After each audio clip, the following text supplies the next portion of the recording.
Hello and welcome to the Twins Off Daily Podcast, brought to you by twinsdaily.com, the best place in the entire country, nay, I say the entire planet, to find independent Twins content that suits all your fancies. I'm your host for today's episode. My name's Sweet Lou Hennessy, and I'm gathered here with three of Twins Daily's finest to talk about a pretty rocky last 10 games since our last episode for the Hometown Nine. But let's go around the horn and introduce the panel. They can introduce themselves. And the question for today's episode is, which current Twin do you think would last the longest in a zombie apocalypse and why? Greggory T. Masterson, let's start with you, my friend. Sometimes I feel bad that you start me off with these things because I think I take the layup more often than not. My answer is going to be the sheriff. I mean, right? Yeah. If you're in a zombie apocalypse, you are going to probably need the sharpest shooter on the team. And like, this man does not seem like he's just playing at being an outdoorsman. I think that this guy is going to be the best shot on the team. Give me the sheriff. That's a good answer. I don't know. I mean, it's easy to default because it's like, yeah, I'm going to go with the guy that I think has the most guns. That's how it checks out. For those that don't know, Chris Paddock, huge outdoorsman, loves hunting. I think he has a podcast where he talks about some of his hunting adventures as well as baseball. So that's a good answer, Greg. Well, let's go over to Cody Schoenmann. Cody, what's going on, man? Hey, yeah, so this one's a tough one, but I think for situations like these, it kind of a lot of times has less to do with actual like ability to like protect yourself and stuff like that, and a lot of times it's more about resource allocation. So the richest Twin is Carlos Correa. He's making like $36 million this year. He's made over 100 million in his playing career, or at least close to. So I think he has like the unique opportunity. I mean, all the Twins are rich, obviously, but he has the opportunity he could fly out anywhere. He can get in a helicopter, like in a second. He could like go in a bunker somewhere that costs like, hundreds of thousands, if not millions to get into. So I think him being just like an uber rich person, I think he has the best chance to like get in like a super safe place for like really quick and then survive that way. Cody, I didn't realize you were such like a Batman, Iron Man stan, always going with the rich guy. But hey, that's a great answer, though. It makes a ton of sense. You're right. Resource allocation, that's huge. Okay, well, that's a pretty good pick. Let's go on to our next panelist here. Sherry, what do you got for us? I'm going to go over that. And when we talk about resourceful, money runs out and banks aren't always going to be around. So I'm going to take the guy with the strongest mental capacity, and for me that is going to be Beef Stew, Brock Stewart. He is calm. You never can tell when he's upset. He's always thinking there's something going on. That man has got a lock on the mental game, and I just think he's too smart to die. Interesting. Okay, that's a good answer. That's tough. I definitely considered Paddock for my answer for this, for who could survive a zombie apocalypse or who would have the best chance. And then I started thinking, I was like, you know what? Honestly, I don't know that anybody's going to survive too long in a zombie apocalypse under these circumstances. But if I had to pick somebody, I'd probably go with, I know Pablo Lopez is pretty respected for being really smart, really inquisitive, really resourceful and into information and data and just, I think that he could pull together a pretty good plan. Another idea I had was that Bailey Ober's just got such a long reach. He's 6'13", whatever he is. He's super tall and super lanky. But, I'm going to need somebody with good reach because I've seen too many zombie video games or zombie TV shows where you just need some distance between you and those suckers. So, all right, well, that's great. I think we, why don't we jump into it real quick? Is there anybody on the team that you think would be particularly bad to be partnered with in a zombie Carlos apocalypse? Correa. Oh, you know what? Carlos Correa strikes me as somebody with like zero survival skills. I know, like, obviously I'm joking, but listen, like, this dude is like not a nerd, but a dweeb, if you know what I mean. Like, he's a nerd, he loves to play the part of the nerd, but also like he loves like the Star Wars sequels, and like no true nerd even likes the Star Wars sequels. I mean, I don't know. Like, Carlos kind of just strikes me as the kind of guy who would not last all that long. Carlos, if you're listening to this episode, Gregory does not represent the entire panel here. Please show mercy. You set me up. Oh, Well, man. if anybody else has some input, I'll snitch on you. Here we go. You know, that's Cody, Sherry, anybody else stand out as someone who I wouldn't be particularly useful in this situation? I'm going Rocco. Without a Oh, or an iPad, he's lost. we are just. I mean, I think Joe Ryan is a pacifist. I don't know if that's actually like real or not, but maybe he would just like let the zombie take him because in the name of no violence, just like that type of like. I don't know. I could be wrong. It's a means of like protest. It's a protest to the zombie apocalypse. All the kale plants die, and the kale plants just die. won't eat anything. California's off the grid. There's just nothing to live for. Oh, California is long gone. Please, Gregory. The name that came to mind for me was Byron Buxton, not because I don't think that he would be useful or anything like that, but I think he's the kind of person who would hide a bite from the rest of the group after all the times that, he's tried to play through so many different injuries. It's in his DNA. I don't know if I would trust him to be like, guys, I got to show you something, and with teeth marks on his wrist or whatever. So Byron, look, like I said, I think you'd be very useful, but I don't know if I'd trust you in that situation. All right, well, the question is for you, dear listener. Who do you think would be useful? Which current twin in a zombie apocalypse? Send us your response, leave us a comment, or shoot us a note on Twitter. We are at TwinsOffDaily. And that leads us to our next segment, which is Rapid Recap.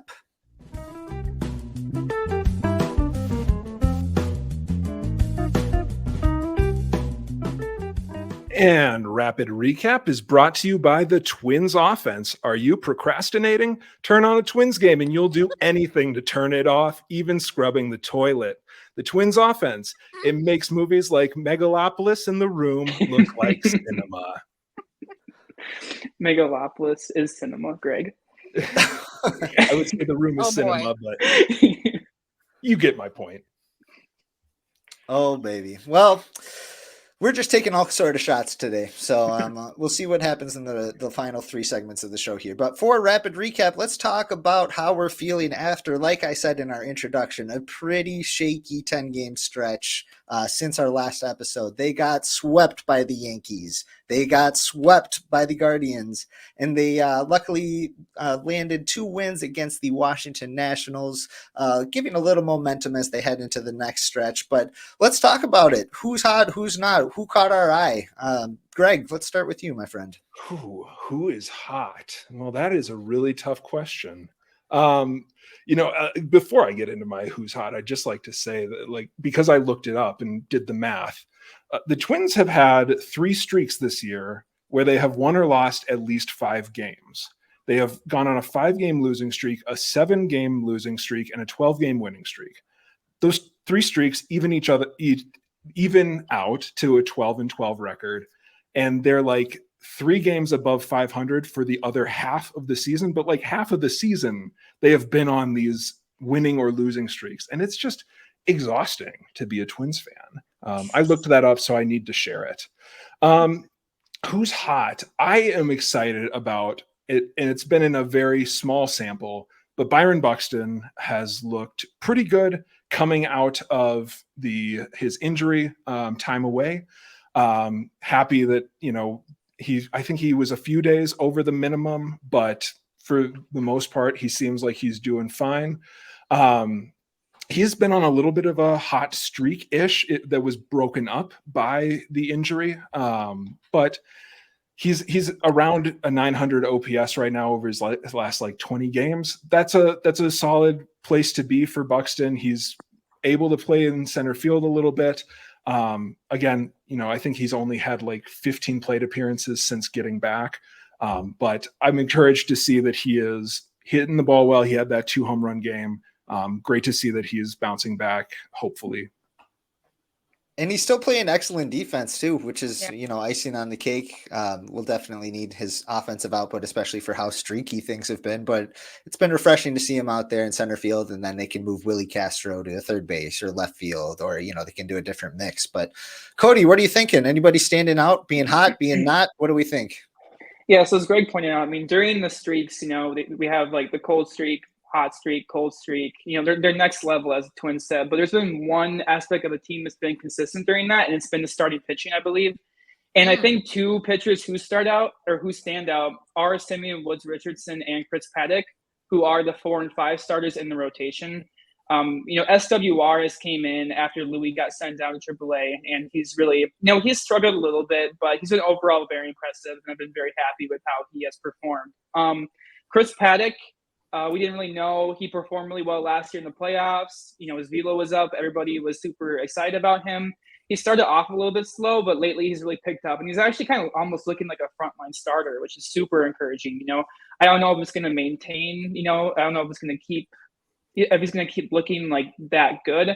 But overall, I've been really impressed with Simeon Woods Richardson and Chris Paddock during this time frame. Yeah, you're totally right. With Chris Paddock, it feels like maybe that start against Baltimore where he really ate it. I think he had 9 earned runs and just had to stay in the game and just, try to chew some innings up for a depleted bullpen picture. I feel like since then, something has really clicked on him. I know that he's had a couple, iffier starts. It's not like he's been consistently, cruising through every lineup, but, since that, when he really stretched himself in that Baltimore started, you're right. It seems like something has clicked for the most part. So that's really refreshing to see. They're going to need that for sure, especially as we see Pablo have some of these tougher starts, I was pretty surprised at that against the Nationals. I didn't think that they were a lineup that were going to ambush them, but tip your hat to them, man. They had something on them. That's for sure. Sherry, what do we think? Who's standing out as hot and who's standing out as not? Really for me, and I know this, obviously it says Max Kepler Stan on here, but really I feel like Max has been the solid player throughout all this mess. And my personal issue with that is even when we play a left-handed starter, he's not in the lineup. Like, why? He hits, it's a small sample size, I get it, but he hits almost better off lefties than he does righties. And no matter who is pitching, he's hitting. And for me, that's huge because there are so many guys, Vasquez, Julian, even Correa went through it for a little bit, that are really not producing in the lineup. And thank God for Margot the past couple of games. Like, where did that come from? But Kepler has been the big consistency. And I don't know. I'm not ready for the fact that he's a potential trade piece. Yeah. Wow.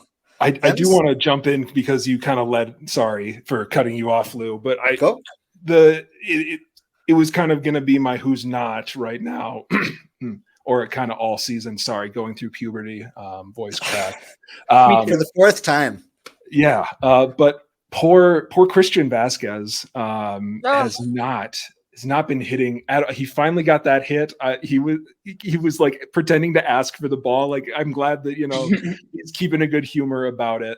But on the Max Kepler versus lefties front, lately they've been rolling with the Jeffers and Vasquez lineup, with Jeffers DHing and Vasquez catching against lefties. They did it back-to-back the first 2 games of the Washington series. Yep. And so if you're looking for a way to get Max Kepler in the lineup, we don't need to see Christian Vasquez every single day against lefties. Yep. And I don't try to get too deep into complaining about the lineup, but that's one move that I'm just not fully understanding right now. That's interesting, and I'm glad you brought that up. We should put a pin in that because that comes up later in a segment. So I want you to keep some of that energy for later. You just claimed it. All right. Well, that's great. As far as who's hot and who's not, Carlos Correa has felt like a pretty just steadying force. It's not like he's had a particularly stand out last 10 games necessarily. I want to say he's had like maybe an 800 ops in that time.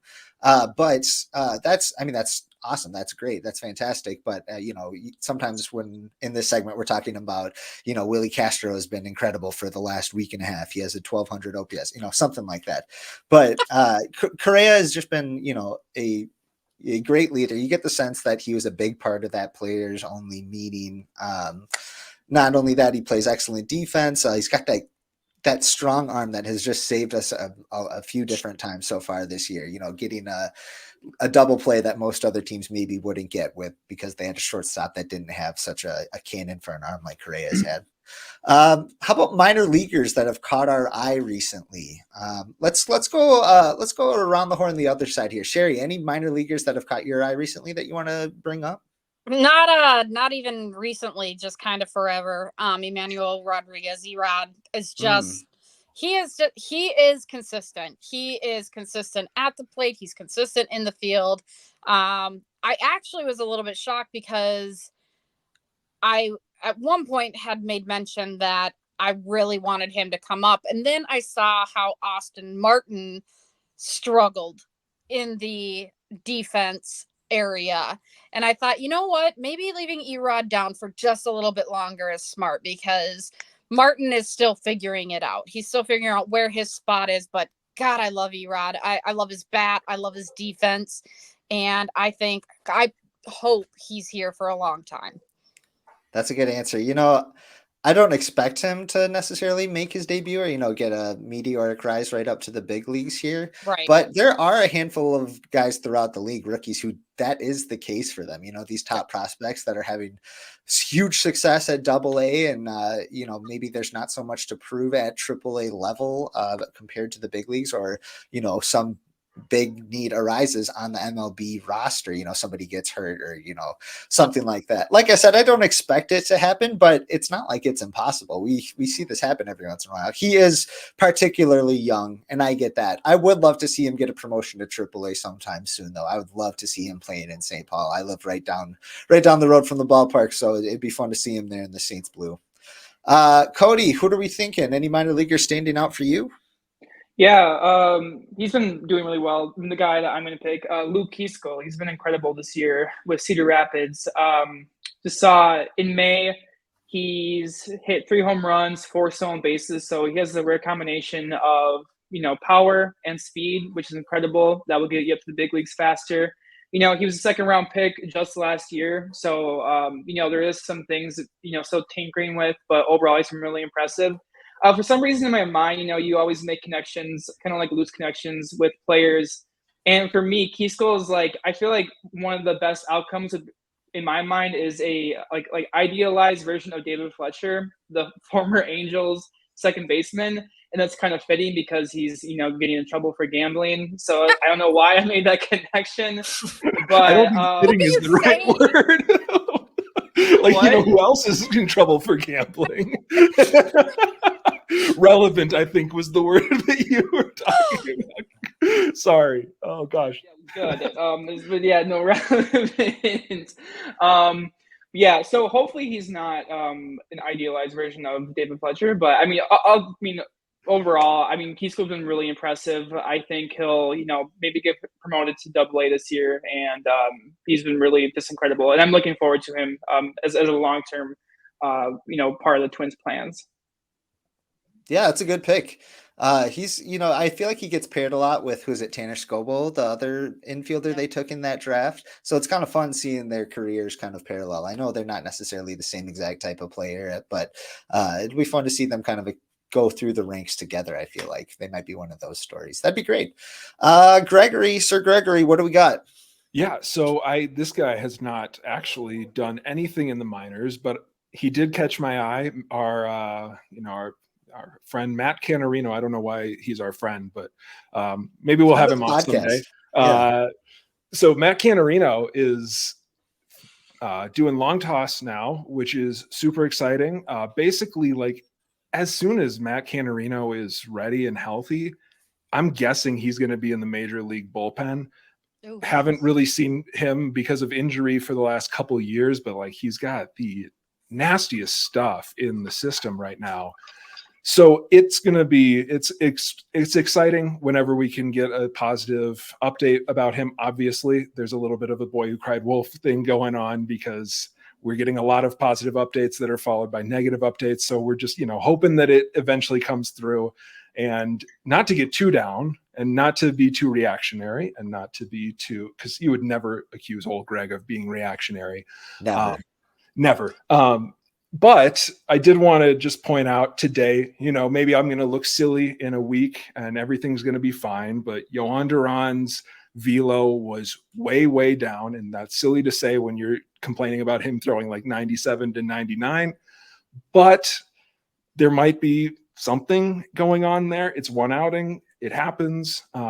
And, the danger of being a podcast that only meets every week and a half is that there's a lot of time to be proven wrong in between podcasts. But clearly, that's another thing that we should be aware of. So maybe, so is to say that as soon as Matt Canarino is ready to go, I'm guessing he's going to be a twin.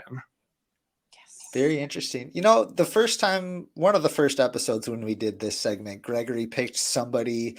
He picked Brent Hedrick, who had just gone on the IL like a couple days before, I feel like. And now he's picking somebody that literally hasn't thrown a pitch this year. I'm a believer, man. I'm a believer. Greg, did I not explain the segment well enough? Fight I don't through know. It. Rub some dirt on it. Get back out there. Well, on that note, we're moving on to our next segment, which is Picks to Click.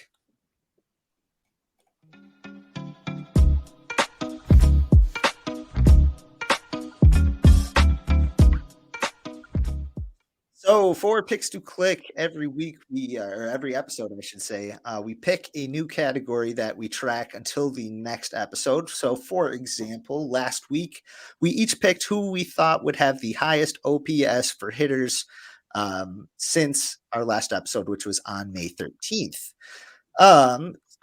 OPS, for those who peasants who maybe don't know what that is, on base percentage plus slugging. Generally speaking, I think the league average right now is just under 700. All-star level is 850 and above. You see guys get up to 1,000 basically right now.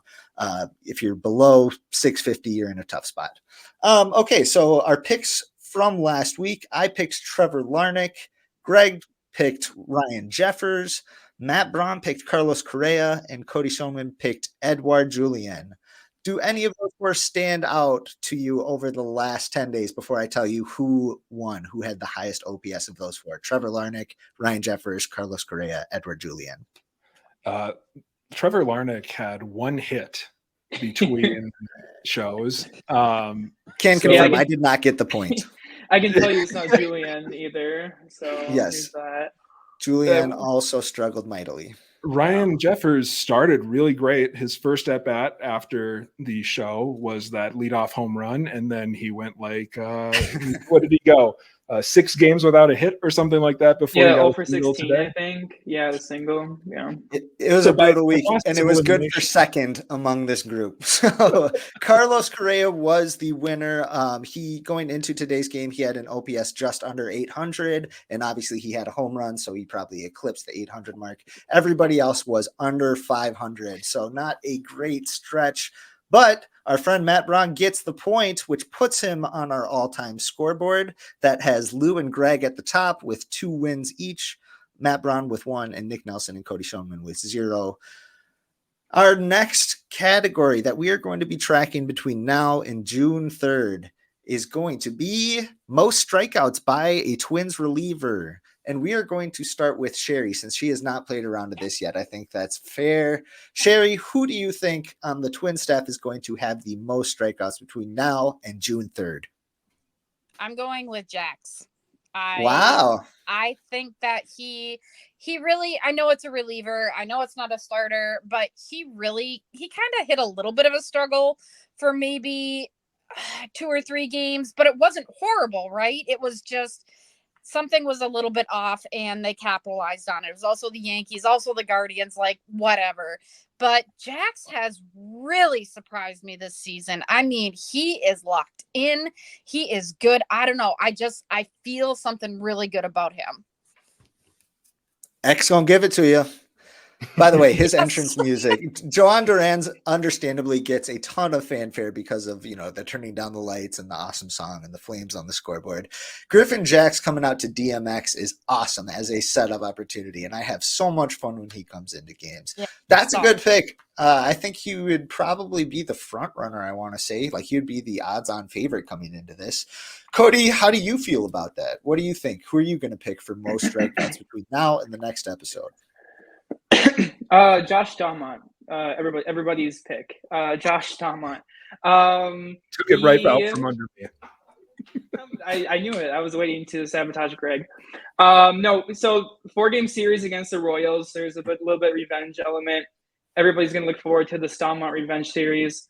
But no, I mean, regardless, he has actually kind of impressed me during his limited run here. He has a 24-ish strikeout percentage. He hasn't given up a run. I mean, it's been mostly in mop-up situations, or he's pitching like the ninth and like a 9 lead, or you're losing by 9, you're winning by 9. But I think Josh Dalmont's kind of due to have a increased role in the bullpen, and I think he might actually get some real opportunity during this stretch. I would say that's a dark horse pick. Sorry, Sherry, what was that? Oh no, that's okay. His outing was awesome today. I loved watching him. I was shocked, but I loved it. Nice. It's a good surprise. I love when that happens. Greg, what are we thinking? Who are you picking? Are you going to take the layup? I think we just left you with a pretty big one. I don't believe in him. No, that was way too harsh. Are we talking about Duran? Yeah. I'm a little squeamish about picking him after his outing today. I did not. They're going to clip. I don't know who they are, but they are going to clip this. Oh my gosh.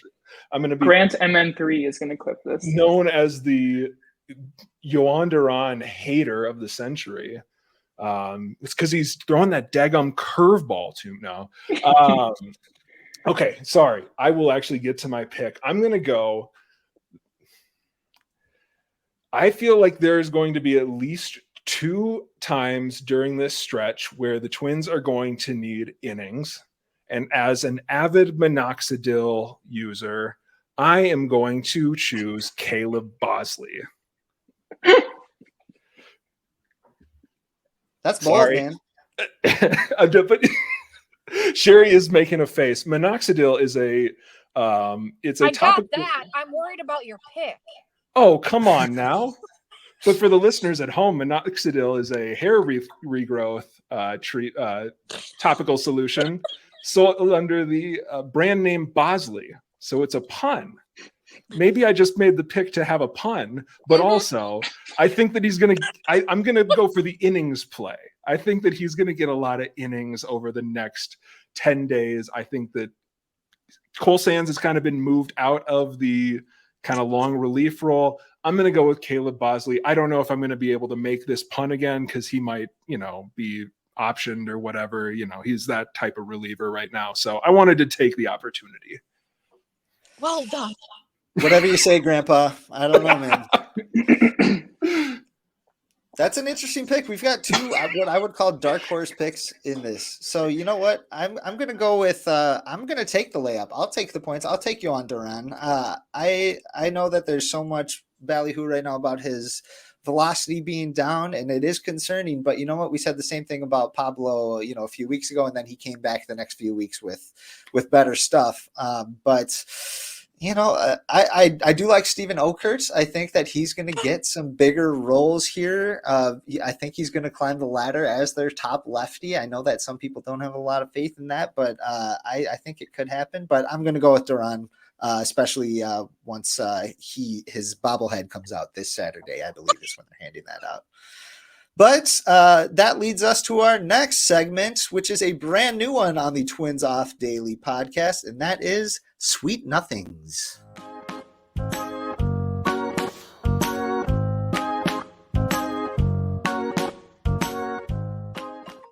Full music definitely indicates the vibe that I'm trying to go for with Sweet Nothings. We have Greggory's Gripes as a regular segment where the old curmudgeon up there in the top left corner talks about things that just absolutely bug him about baseball and the ballpark experience and all the things we hold so dear to our hearts that he just can't stand. But I'm going to go and from a different angle with sweet nothings, the little things about the baseball experience that bring us joy. And the one I'm going to go with today is parents, mostly dads that I've seen, who can catch foul balls while juggling their small child in their other hand and possibly a beer. I get so much joy from seeing them. It's the moment of a lifetime where they jump up. Sometimes these things are screamers off the bat. You know what I'm talking about? It's like 75 miles an hour off the bat, and they're catching it barehanded while holding a child. I find that to be so impressive. I can only dream of that moment for myself, and I will relish in it, and I cannot wait. But that's my sweet nothing for the week. It doesn't have to do with the game necessarily, more just about the ballpark and the going to a baseball game experience. But if you have a sweet nothing that you'd like to share with us, hit us up on Twitter at TwinsOffDaily or at SweetLouMN.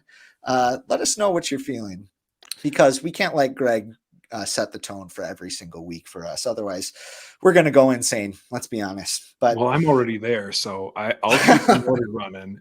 I do want to, like, we've all seen that one clip of the dad who had a beer in one hand, a child in another. He dropped the child, caught the ball, and then grabbed the child on the way down. Have we all seen this? Yes. It's still an out. Still an out.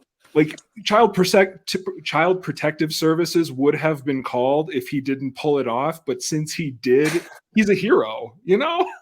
It's none of my business. Yeah, that can go south really quick. That can get bad really quick. Yeah, that's true. This sweet nothing would evaporate pretty quick if that went south. So let's hope that they can keep using their dad strength and they can keep impressing me, because I get so much joy out of seeing that. But beyond that, let's move on to our next segment here, which is the closer.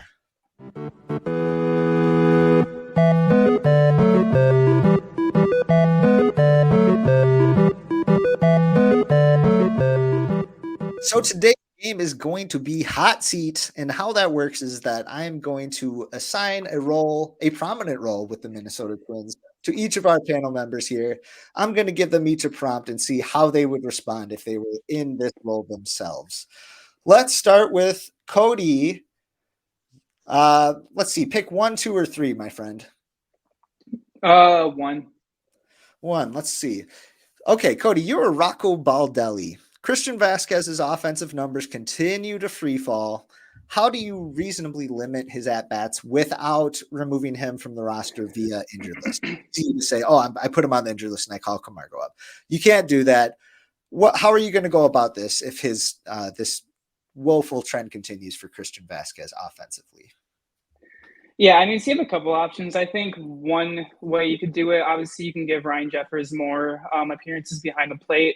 While that can be beneficial offensively, I do think Vasquez is still a very good defensive catcher. So I think that kind of, eliminates the purpose of the rotation.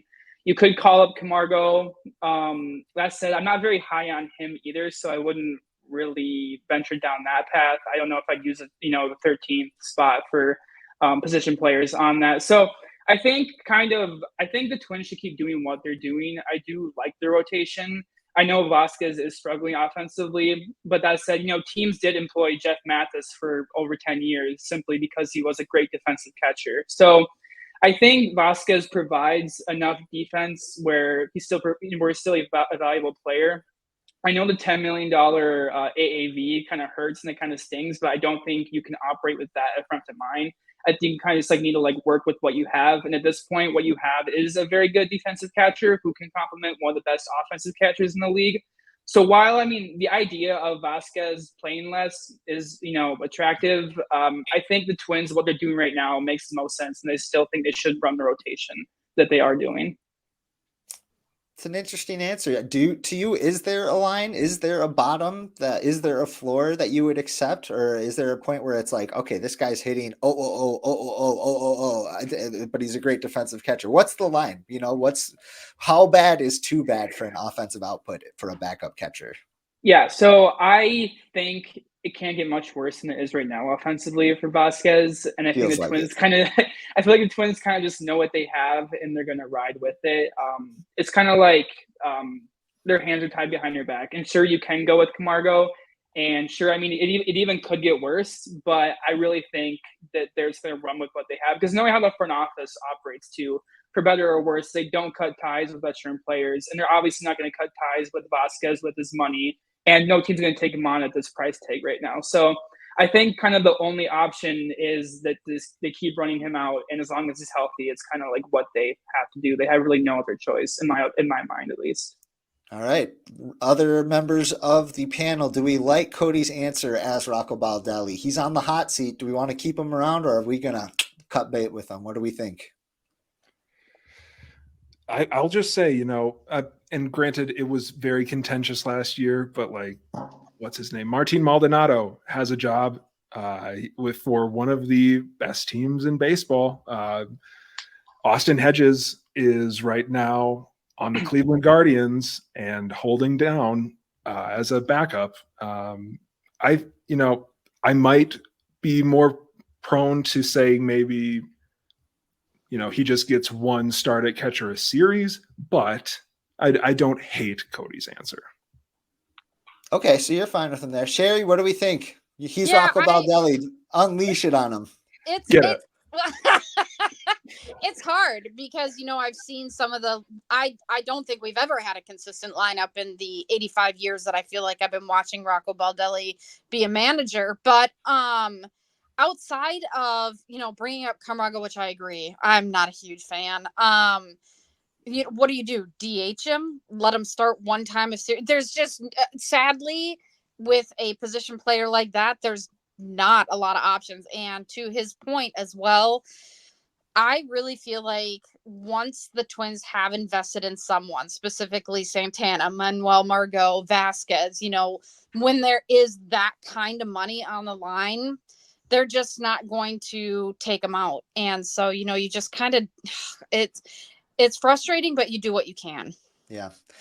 Yeah, it's a tricky situation, but let's move on here. Gregory, you are next, my friend. Pick number 1 or number 2? Number 2. Number 2. All right. You are Twins president Dave St. Peter. What ticket special do you run to get more butts in seats from now until the end of the season? The morale is pretty low in terms of a lot of the Twins fan base after the shenanigans with the broadcast options that we have here. Greg, you're Dave St. Peter. What's the ticket special you're running? Ticket special. More so puppies. Are we talking? What was that? More puppies. No, we're going to ban, first off, now that I'm Dave St. Peter, we are banning Bark in the Park, and it's never coming back.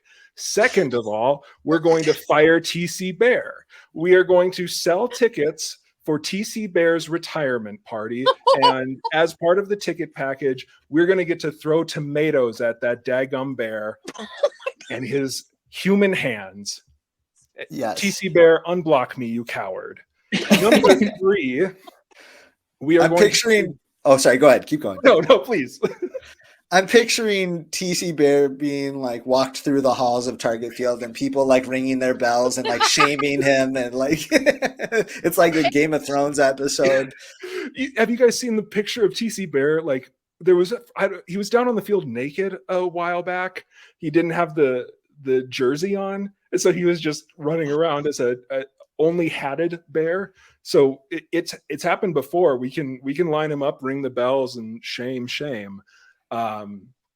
Next, third ticket, because nobody wants to go and see the cream uniforms. Everybody knows this. Everybody hates the cream uniforms, and they can never sell tickets to those games. We're going to discount those tickets as an I'm sorry to the fans. Fourth, and this one's actually serious, there needs to be Timberwolves nights. Straight up. The Wolves are the talk of the town right now. They are going, even if they peter out in the Western Conference. Is anybody got the game on right now? Does anybody know I'm what doing the the score living is? room.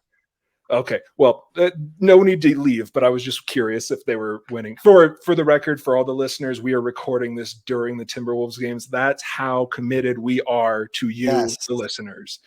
It's all for you. But for real, they should incorporate some sort of Timberwolves nights on like an actual like regular basis of some sort. I think that would be. I'm not a marketing person, but I'm sure that people would show up for the Twins Wolves hybrid jersey giveaway, the Twins Wolves hybrid hat giveaway, those types of things. Maybe a Nas Reid Rosin bag. Who knows? Oh, I'm trying to think of what the equivalent of a towel without just being a towel is. Nas Reid baseball bat. I don't know. So Nas Reid spider those are my tag. 4 moves. I need a Nas Reid rosin bag more than I need anything right now. All right, Cody, Sherry, what do we think? Are we keeping him around? He's on the hot seat. Do you like any of these ideas, or are we canning him? I love the Timberwolves idea. I think it's phenomenal. I think that we haven't done enough as a baseball team to support the Timberwolves the way we have the Wild and the way we have the Vikings. So I'm all about that. But Greg, I'm gonna have to tell you to stuff it on the cream days. So I'm gonna rock out a full-on cream jersey. I'm gonna have the pants. I'm gonna wear the hat, and I'm gonna show up and be all smiles and pay full price for my damn ticket. Go Stuff ahead, it, Greg. boo me. I've seen what makes you cheer. I think they should bring. I think they should have a cat in the ballpark night, and people should bring their cats to the ballpark.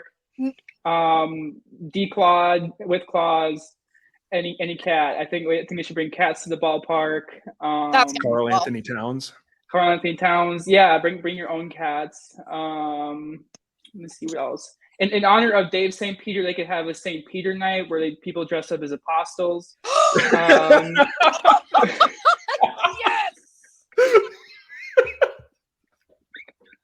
That could be fun. That could be fun. Yeah, We're committing sacrilege for fun. We could do a cheap pull ad night where people, everything's cheap. There's a lot of ideas. So do I pass or not? Yeah. Yes, you do. Yeah, we'll keep you around. Yes. We'll keep you around for one more week, Greg St. Peter. All right, so that leaves you, Sherry. Yeah, let's Wait, did we do all three? Did we already go? Yeah, we already did all three. No, we haven't done all three. No, we haven't done all three. Yeah, Sherry last one. Okay, yep. Okay, Sherry, you got your last one. That's right. I'm all mixed up here. I can't get Nas Reid Rosenberg out of my head. All right.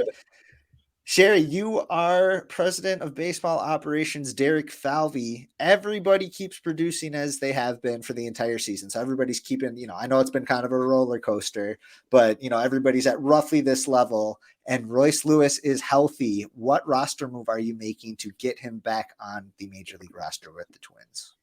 I'm like not even a thought. I'm getting rid of Larnach. Getting rid of?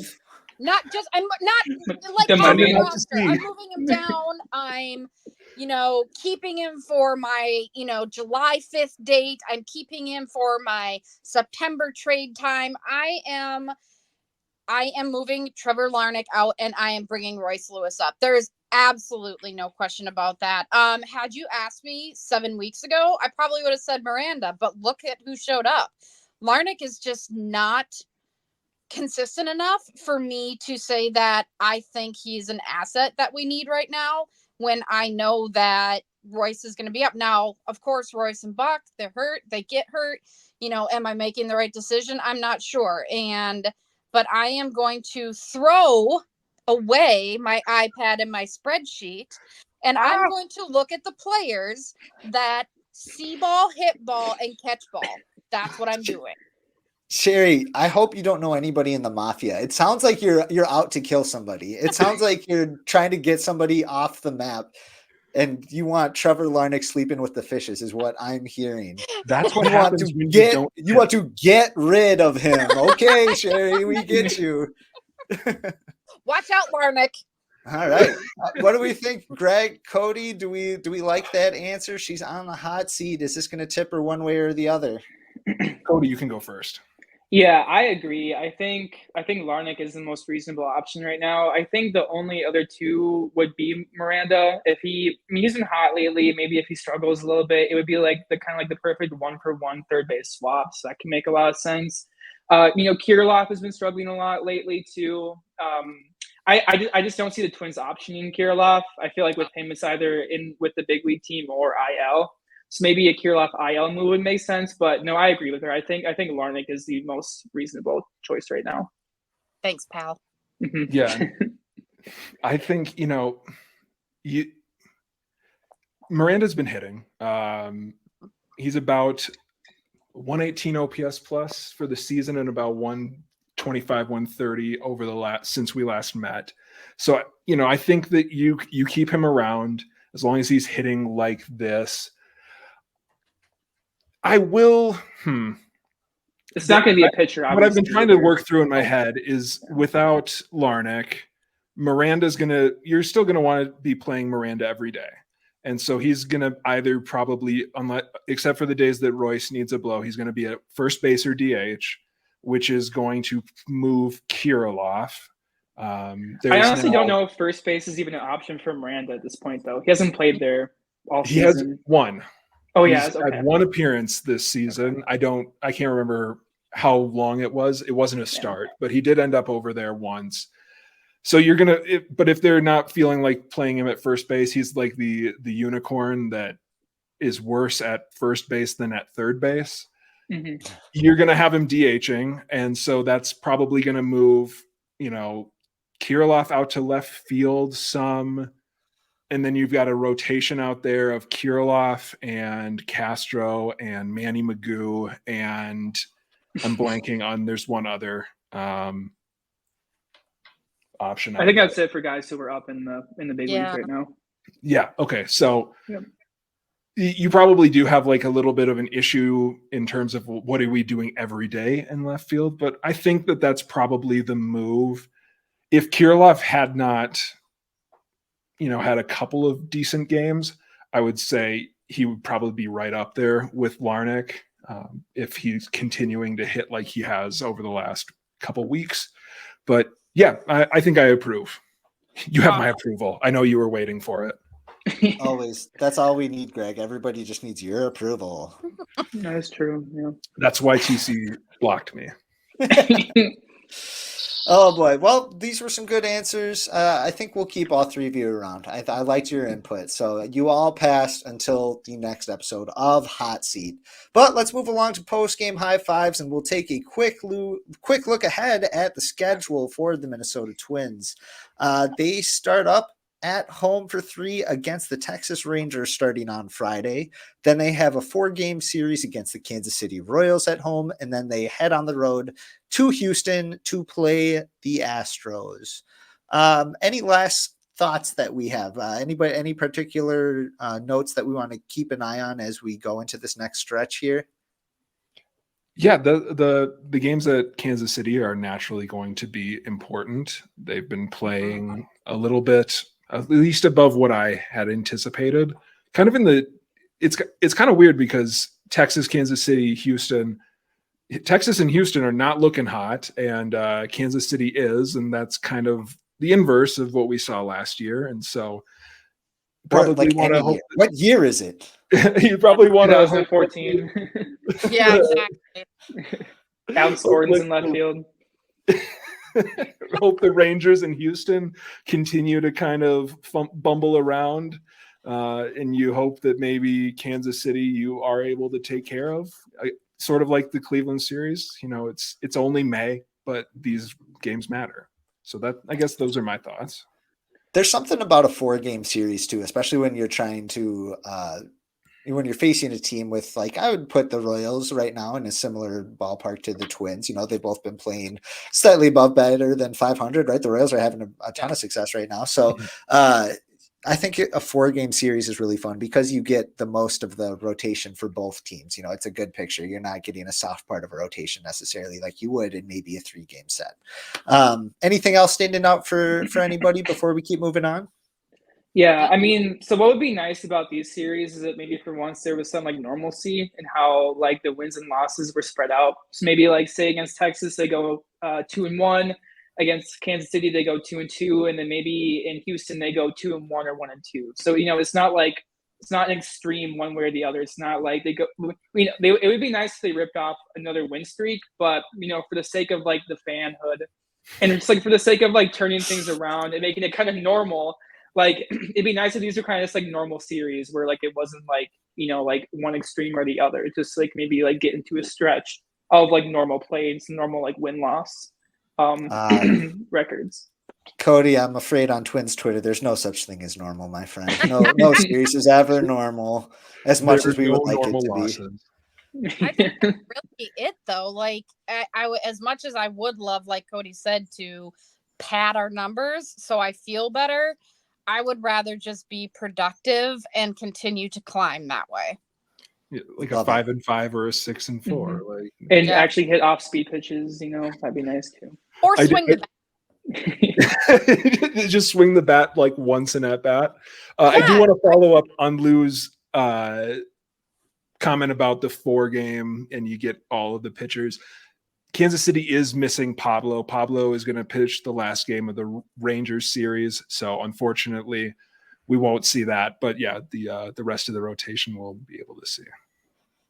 All right, well, I think we set it up pretty well for the next stretch that we have here. The date of our next planned episode is Monday, June 3rd. We thank you all for coming out here. There's always the possibility of an impromptu episode if there's a rain out between now and then. So keep your thumb on the pulse here. Thank you again for listening. Greg, Cody, Sherry, any last words?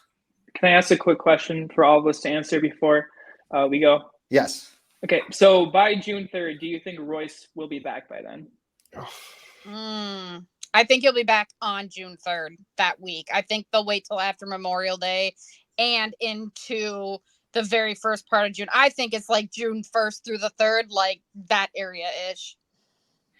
I am going to abstain. I try not to think about anybody's injury timelines because I only ever get disappointed by them. I think the 3rd is an interesting date. I could see it like happening right before the 3rd, but I would put my money on after the 3rd. Yeah, I think that off day is going to be huge. I think it'll be right after that off day that they really evaluate. What do you think, Cody? Yeah, I go after too. I think it'll be a little bit, but I think it'll be like maybe between like the 5th and the 10th, around that time frame. That's a huge time frame. Okay. Yeah, I give myself a lot of cushion. I will give myself about 20% of the month of June. I'm pretty sure that somewhere in there it'll happen. Between the 1st and the 30th, or is it 30, whatever? Yeah, I think I return. I don't know. 30th. He's going to be back June 31st. God, I hope you're right. There's a calendar joke for you. Because that's how we want to end the show. You always finish with your strongest bit.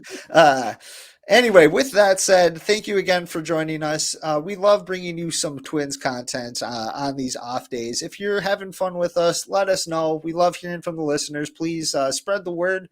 There's plenty of room in this pool. Everybody jump on in. And give us 5 stars. Yes, please give us 5 stars. Like, subscribe, do the whole thing. Thank you. For that, for our panel here, I'm Sweet Lou Hennessy. Thanks again, and stay sweet.